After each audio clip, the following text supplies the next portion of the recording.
En ce lundi matin, les conditions n'étaient plus remplies pour que je puisse exercer ces fonctions de Premier ministre et permettre au gouvernement d'aller devant l'Assemblée nationale demain.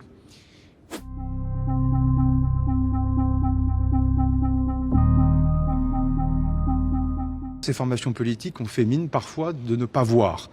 le changement, la rupture profonde que représentait le fait de ne pas se servir de l'article 49 alinéa 3 de la Constitution. C'est-à-dire qu'au fond,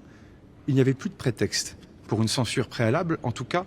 il n'y avait plus de prétexte pour faire que les parlementaires refusent de faire leur métier de parlementaire, c'est-à-dire de discuter la loi, de l'amender, et le cas échéant, de voter ou non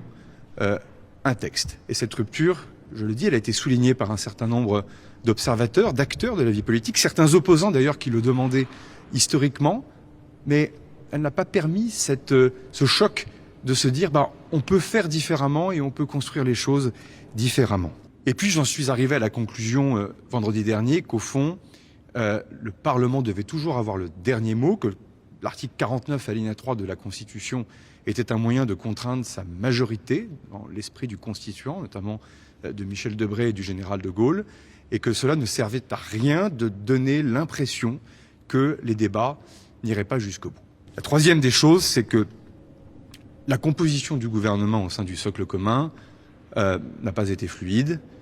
et a donné lieu au réveil de quelques appétits partisans, parfois non sans lien, c'est d'ailleurs très légitime, avec la future élection présidentielle.